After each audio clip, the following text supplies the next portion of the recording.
know about this microphone. Hi, my name is Carol, and I am an addict. And, boy, I don't know where this is going to start out today. This is supposed to be, the topic is steps 4 through 7. And, and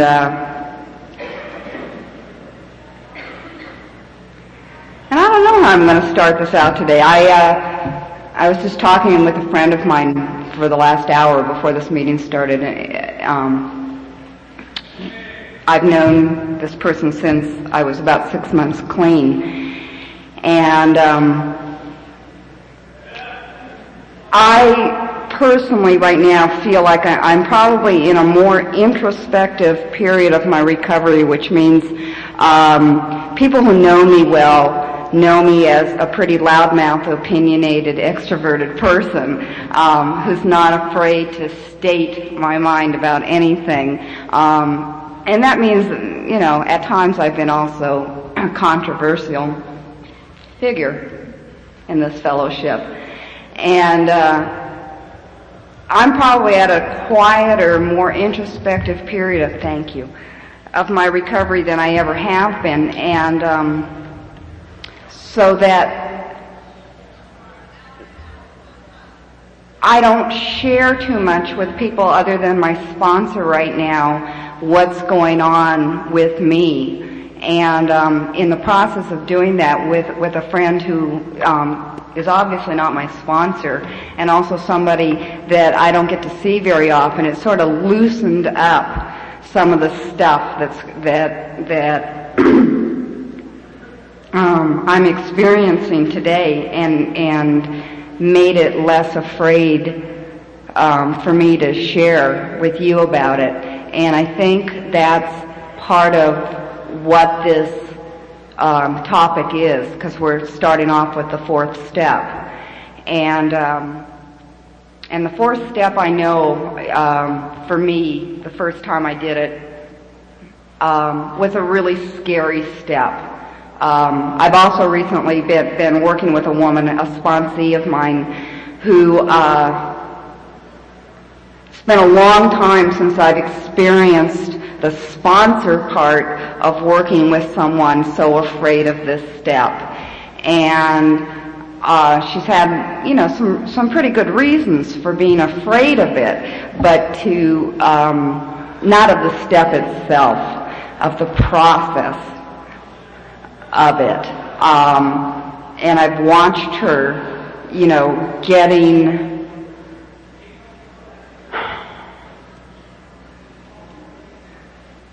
being able to have the courage to face her greatest fears with herself and writing them down on a piece of paper and sharing them with another human being. And part of why I know that she was able to go through this very scary thing for her was that we had spent a long time before she ever started her 4th step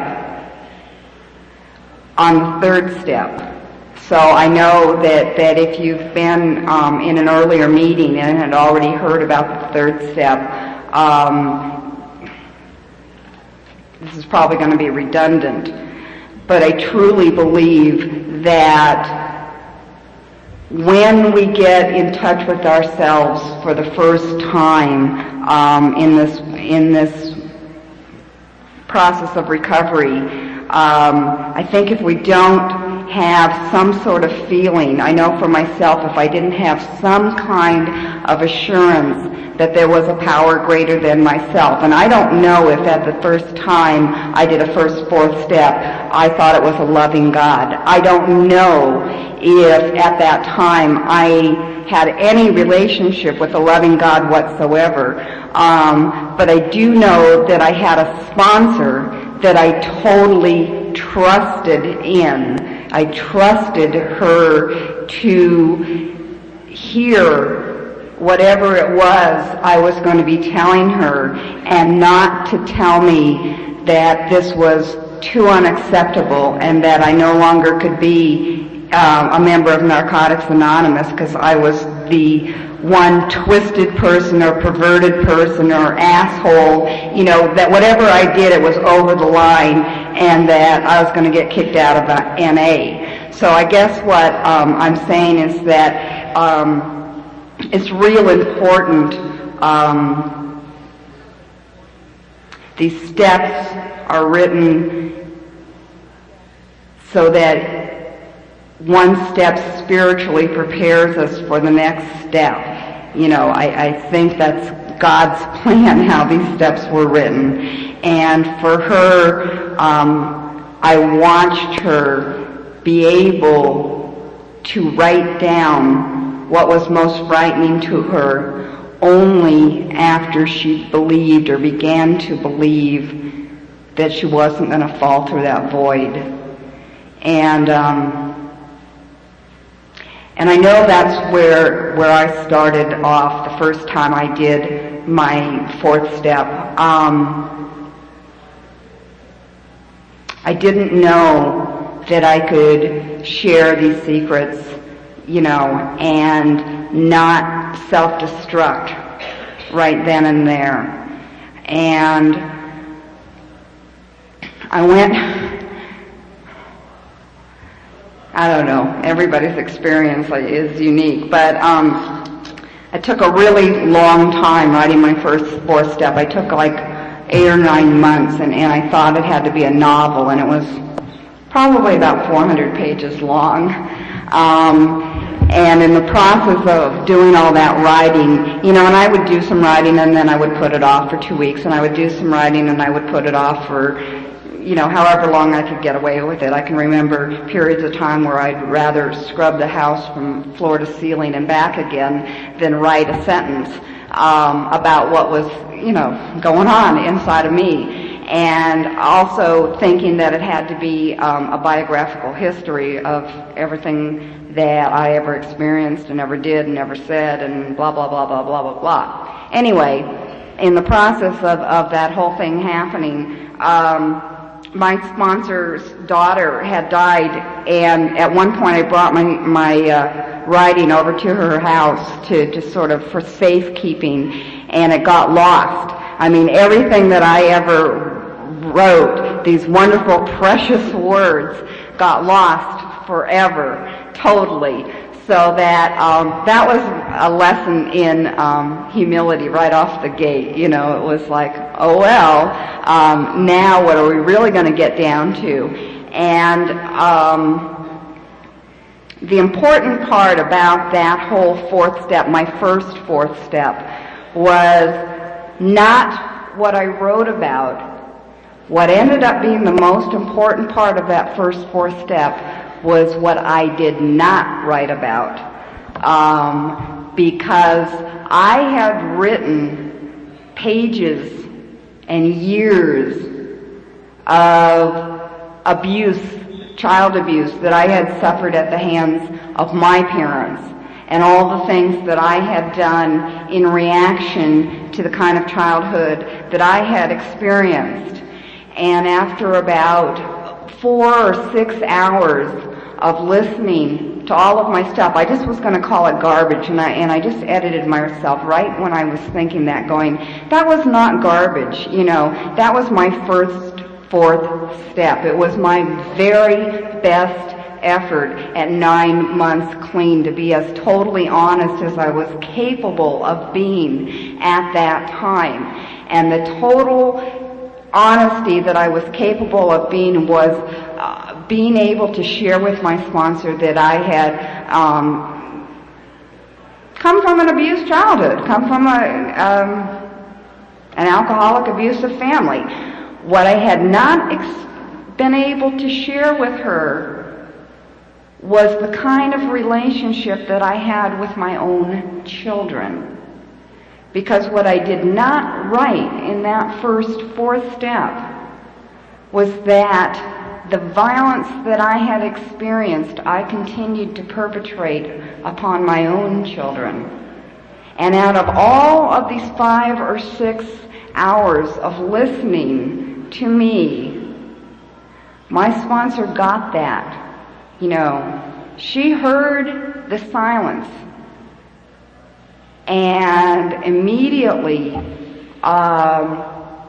when we were sharing together on that first 5th step, she said, "Now I want you to write about your children." And I was petrified.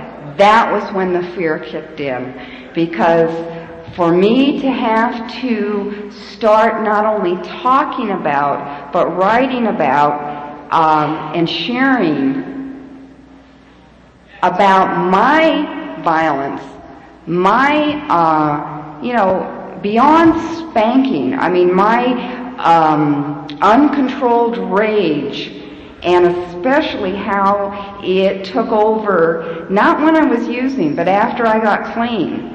When there were no drugs anymore, when I couldn't offset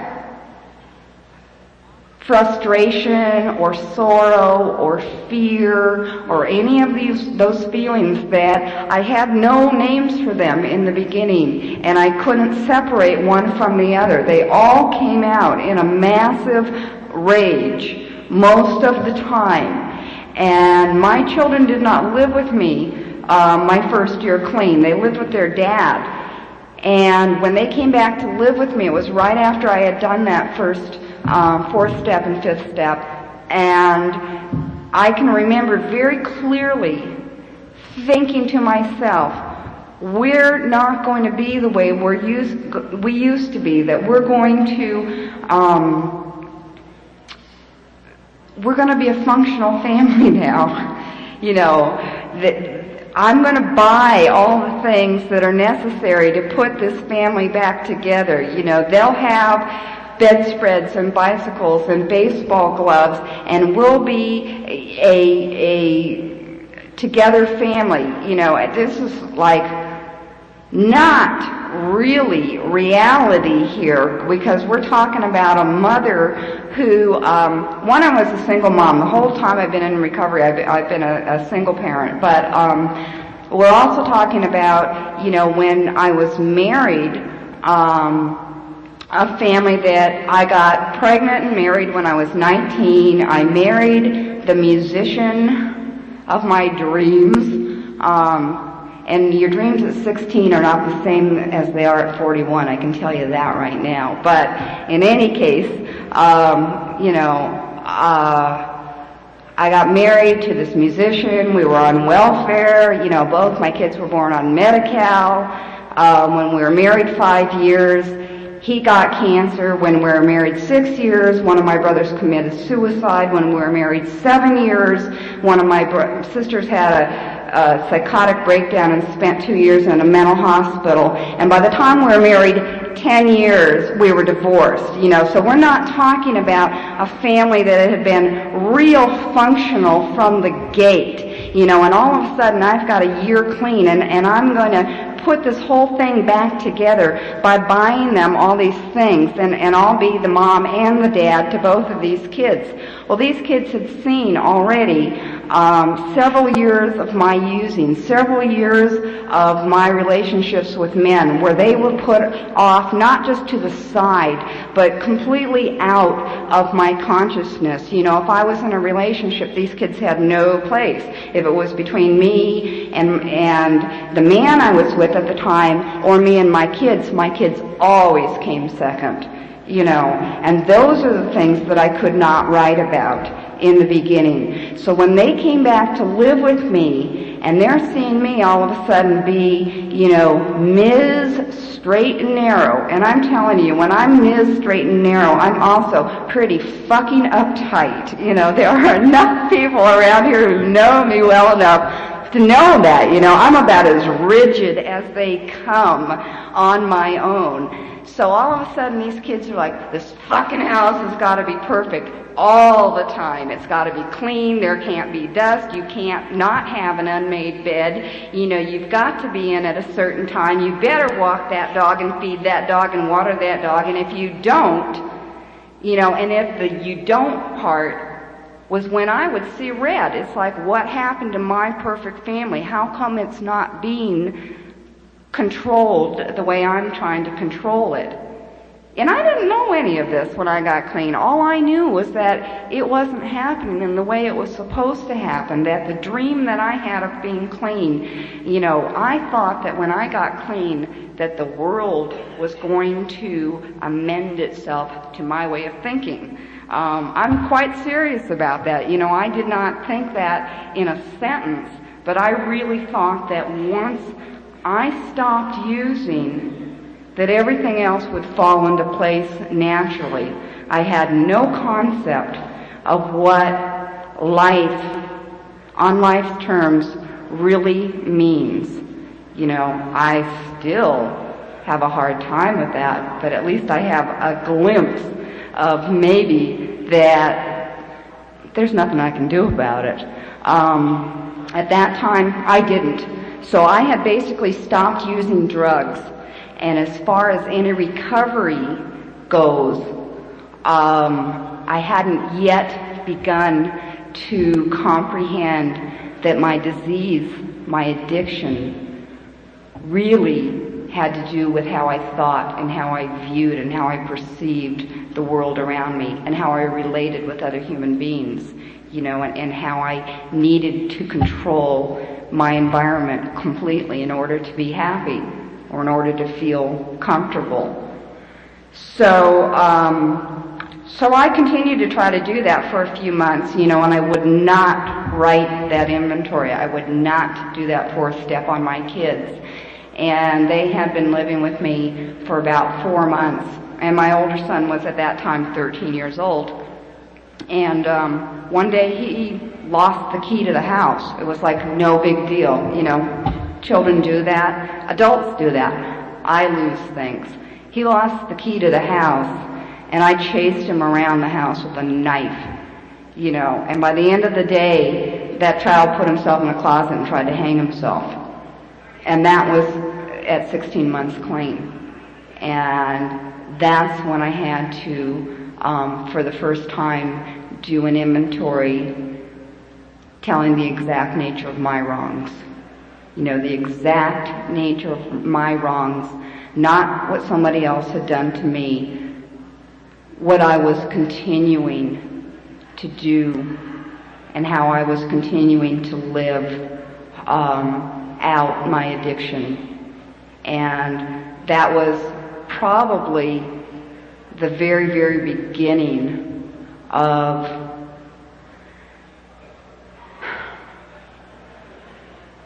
understanding the concept of addiction and understanding that I have a disease, and it's not going to go away because I don't use drugs. It's never gone away. I haven't used drugs in 10 years. I'll tell you that my addiction per se has not dropped off one single part. I am just now, you know, in this 10th or beginning of 11th year, I guess, really beginning to understand more that the nature of addiction, I will never be another human being. I will never not have certain feelings about things or certain attitudes about things, you know, or think one way instead of another just on a natural basis. And I'll tell you more about that in a minute.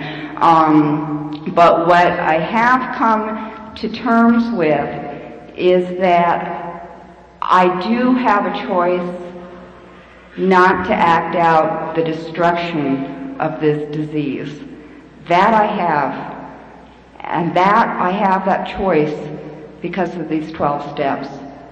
I have the choice because I made a decision to turn my will and my life over at that time to my sponsor. You know, and share with her the most shameful secrets of my life, and let her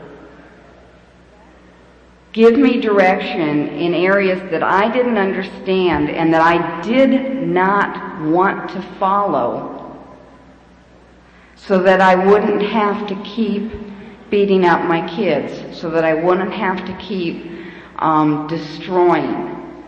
Because along with the rage and the anger came a deep, deep shame and a deep guilt knowing that I was doing exactly to my children what had been done to me, and what I felt like as an adult, that I still carry around those scars as an adult, and knowing that I was going to take that and give that to my kids.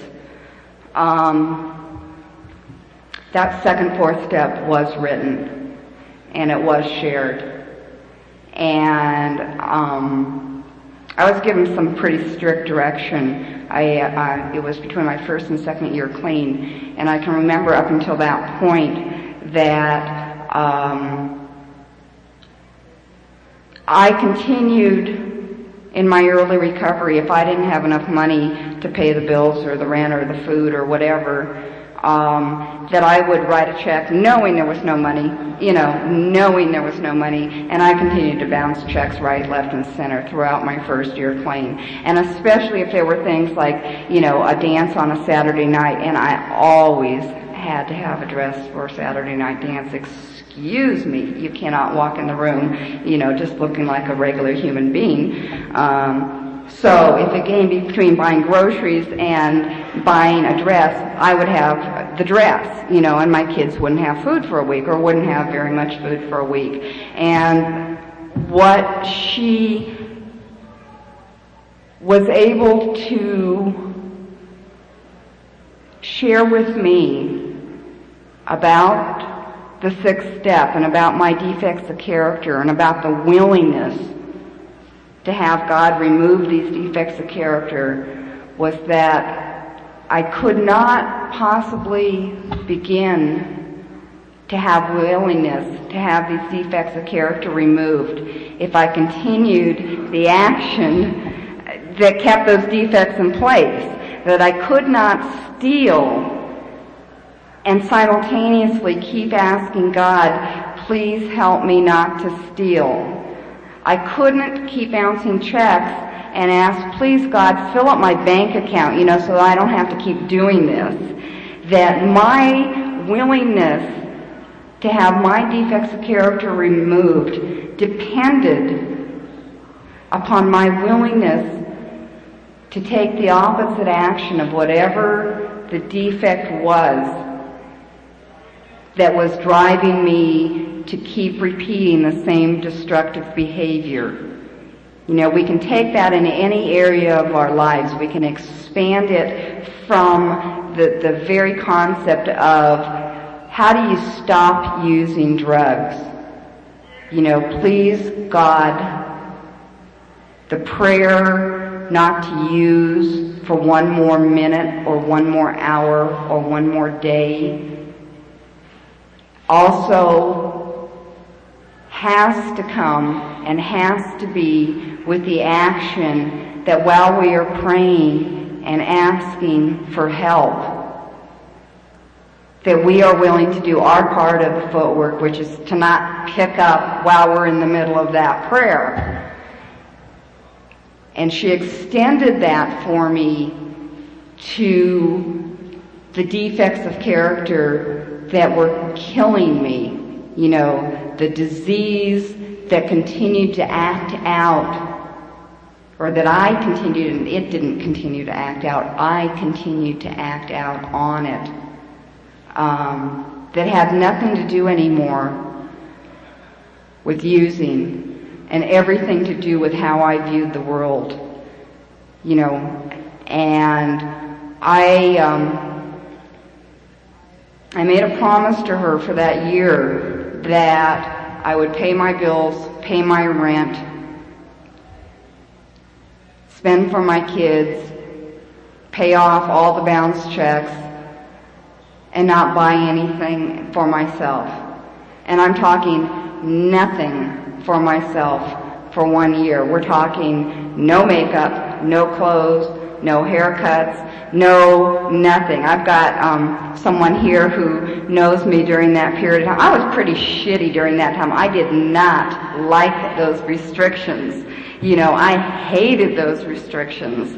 I was a spoiled brat who continued to, feel that mine came first. Mine always came first. So not to have not to have made a real firm commitment to my sponsor that I was going to put my own house in order and take care of my children, and they were going to come first, and whatever else happened, happened, but that I wouldn't do that. You know what?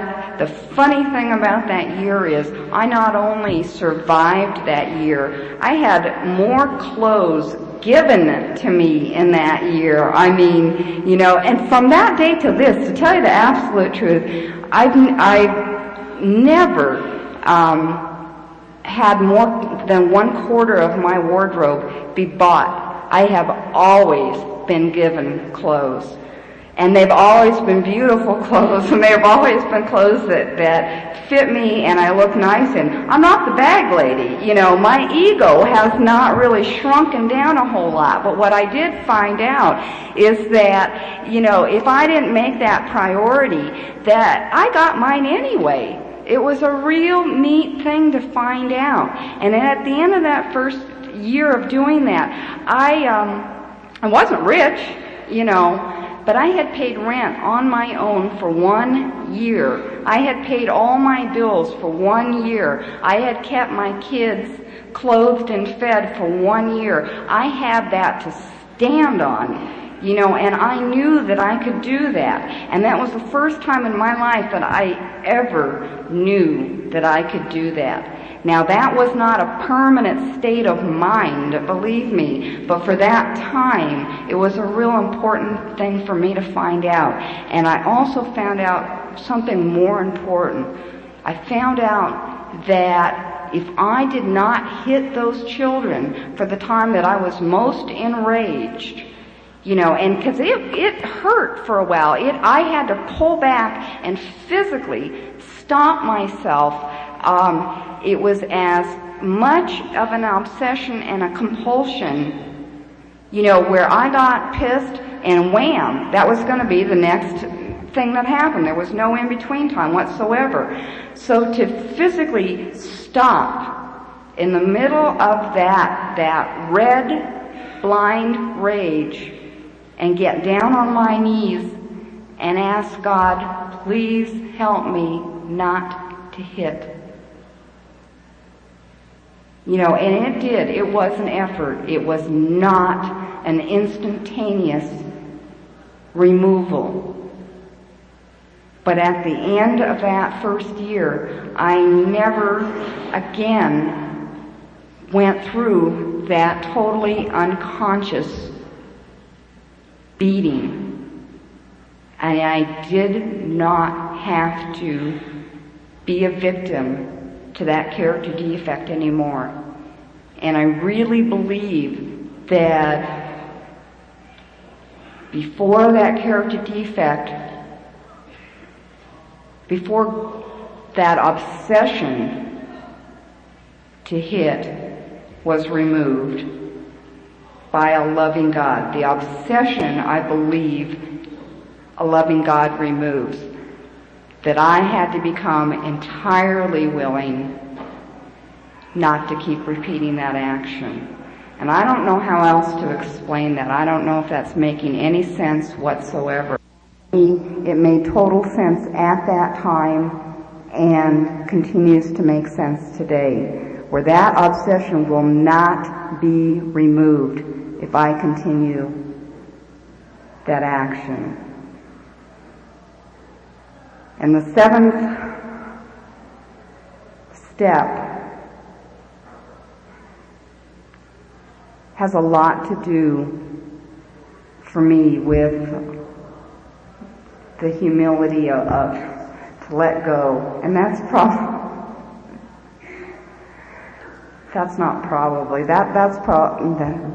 it's definitely, I have to say, fight to get that out of my mouth. That's the one I have the hardest time with. You know, my early recovery was a whole lot about following direction because my sponsor said to, and because I believed her and trusted her so much and continue to do so to this day. But it didn't have a great deal to do with me taking responsibility for my own recovery. For the first 5 years, I lived in a playpen for all intents and purposes. I lived in a very protected environment. I didn't get clean in a recovery house, and I didn't, I wasn't in jail or anything, but I was in the kind of environment where if I was out of line, I got checked back into line real fast, and that was checked in for me. I did not check myself in, I did not pull myself up. I got pulled up. So I didn't have to assume a whole lot of responsibility for my own recovery, and I didn't. Anytime I didn't want to do something or did want to do something, I would always say, well, my sponsor said I couldn't do this. Well, call up my sponsor. She'll tell you I can't do this. And that's how I got to absolve myself from any responsibility for my own recovery. At around 5 years clean, I couldn't do that any longer. And I had a year where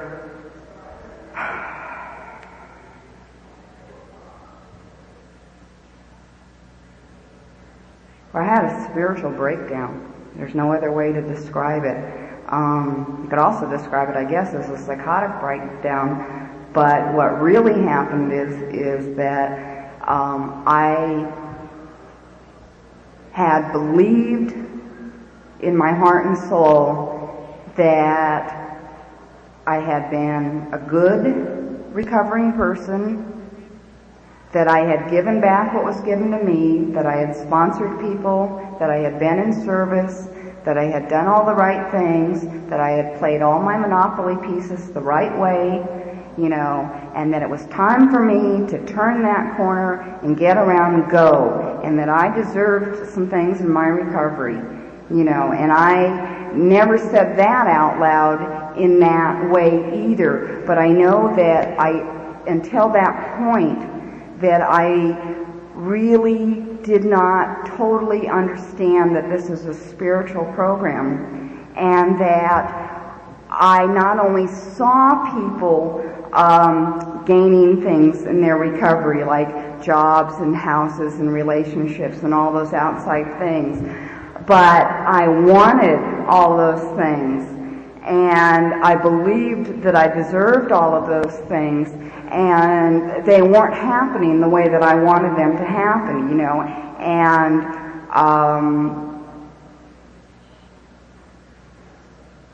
and that was unacceptable to me. That was unacceptable, and I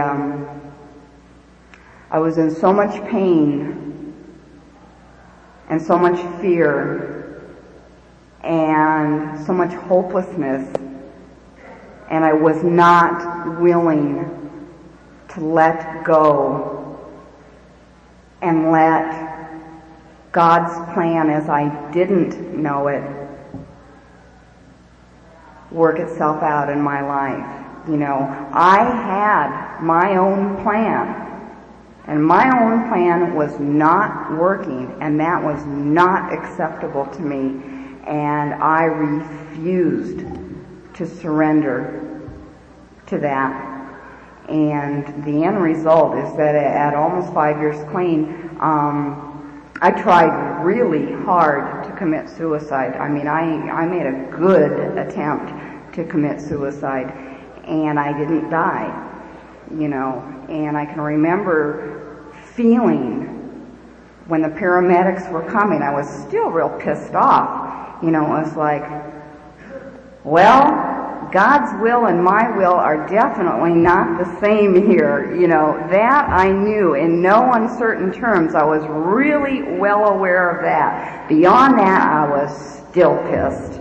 I was angry, I was miserable, and that next year, I was telling my friend earlier today, it wasn't until it finally became okay for me not to know a single answer as to what the end result would be in my life. Not to know anything. When it became finally okay not to know where I was going to live, who I was going to live with, what kind of job I was going to have, how my kids were going to turn out, if I was going to be in a relationship, if my car was going to... This didn't come instantaneously either. This came... there's a guy in this room, I sat on his lap and snot rammed, I was crying so hard, I couldn't stop crying for hours and hours and hours when it finally became real apparent that this one's between me and God and nobody else. And it has nothing to do with the outside. And until that became okay, I was not okay. And when that started being acceptable not to know a single answer to all of those questions that I posed, it was probably the most peaceful internal time in my whole recovery. It wasn't peaceful externally. I still had one 14-year-old kid who was using drugs. I got fired from my job, all sorts of things were going on the outside that were no different from anything that had ever happened before. What was different was that I was no longer flipping out about it. That's what was different. And I guess what I'm trying to say about that is that when I let go long enough to let God have the answers, things started changing in my life. Externally, too, in ways that I had absolutely no idea about when I got here. When I got here, I basically wanted a couple things out of my life. I wanted, a job that paid enough money to pay my bills. I wanted a relationship, and I wanted my kids to grow up and be nice kids, And beyond that, I didn't have any of those, those were my three, bottom line expectations. None of those three things have happened. None.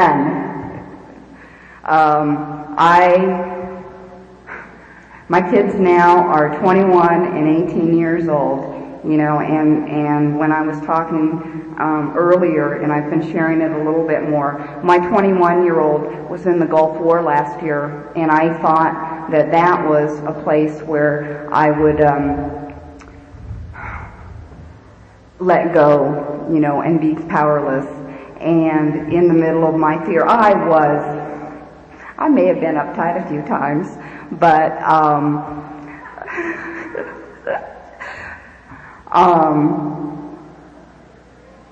what happened is that I went on with my life. I did what I needed to do and continued on with my life when I didn't want to. I wanted to give in to the fear, and be paralyzed and do all the things that I had always done, and I didn't do that. And he went through the war, and he came out, and he was on his way back across the country. He came back to California for a minute to say hi, and he was traveling back to New York, and he stopped off in Illinois and said, I met this woman and I'm going to marry her. I said, you're out of your fucking mind.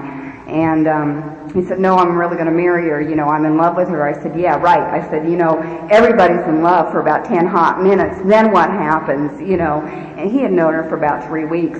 And he said to me, but Mom, this is different. And when he said those words, but Mom, this is different, I thought, oh, fuck this conversation. It's over, And I wasn't real happy about that, but I knew those addict words, they were like, oh, end of the story. And so I went to his wedding, and he got married, and he and his wife have not had a real nice relationship. They've had a pretty shitty relationship. And there's been some physical violence in that relationship, and I guess they're getting a divorce, and for me to get up here and say, this is what happens, this is what is happening, this is not the Monopoly board, this is I don't want this to happen. I didn't want this kind of pain for my kid. I didn't want him to have to go through all the addict stuff. I don't want him to find out the answers the hard way like I do. Not because somebody told me them, but because I've had to hit bottom and be up against the wall and be in so much pain that I finally surrender, and I try to protect my children, right. This is about being powerless too. This is about not knowing the answers too. And there's nothing I can do about this. I can share it. I can pray for him. I can try to continue to be an example in my life. I showed him his first 10 years enough examples about what this addiction is. I can try to show him and be an example of recovery, which means that I don't have to act out on the first thing I think about when I wake up in the morning. When I was talking about changing the nature of addiction, I really haven't changed my way of thinking inside to the point where, the last 3 weeks of work at my job, there hasn't been a day when I haven't wanted to go in and just choke my boss. I'm real serious, just fucking choke the shit out of him and be self-righteous about it and tell him what an asshole he is, and tell him what a lazy, stupid idiot he is, and take his inventory and do all this stuff. The difference is, I used to really do that. If I thought about it, I would do it. There was no time in between me thinking those thoughts and taking those actions and then wondering why I had people pissed off at me. Today it's like, you know what, Carol? You may not be happy right now, and you may not want to practice law the way this man practices law. But this is for you to find out and for you to keep doing your job and do the best that you can do and leave the rest to God. That's really, really what it's all about for me today, is I cannot change my son and take away from him his own experiences. I cannot make my boss do what I want him to do. I cannot make anybody else do what I want them to do. I can, for me, listen and take direction on my own stuff, and learn about practicing some of the character assets as opposed, self-righteousness, that's second nature. That's real natural for me to be able to pull back and say, you don't have all the answers. You're not the smartest person in the world. And he's been practicing law for 25 years. Maybe he knows a little bit more than you do. To be able to say that is much, much harder. It makes it so that I don't have to keep destroying. It makes it so that inside myself I can find some peace of mind. I don't know how my kids are going to turn out. I don't know how my life is going to turn out. I know that it was nothing that I expected when I got here. I know that the love that I've experienced in the last 10 years, I look throughout this room and I see people that I love so much.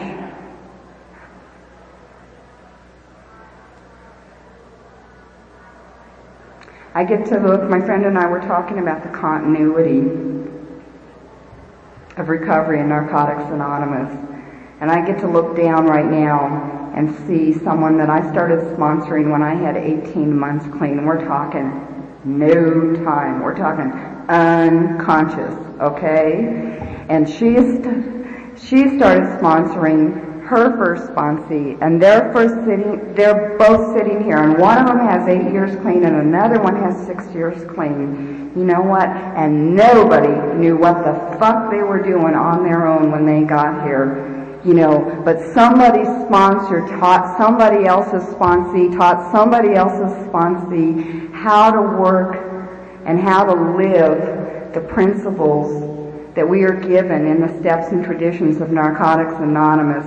And this is how it works. I did not get here on my own. I did not learn about humility on my own. I did not learn how to share with another human being, or how to trust another human being, or how to let go when the last thing I wanted to do was let go by myself and on my own. I learned it from staying here. You know, I learned it from being willing when I wasn't willing to give back what was given to me, when it wasn't convenient to pick up that phone, when it wasn't convenient to talk to another human being for an hour and a half, when I was angry, when I was tired, when I had other things to do. You know, and I think sometimes we tend to lose that. We were talking about, you know, what's mine, and I don't find what's mine and what I need in these meetings, so I have to go to other places and do other things and talk to 17 psychobabble therapists, you know, and work out all my assorted ills and maladies. You know what? I've got them all. And 99% of the time, what I've learned to work through has because I've had a sponsor who's been willing to work with me. And this is all about the 4th, the 5th, the 6th, and the 7th steps of Narcotics Anonymous.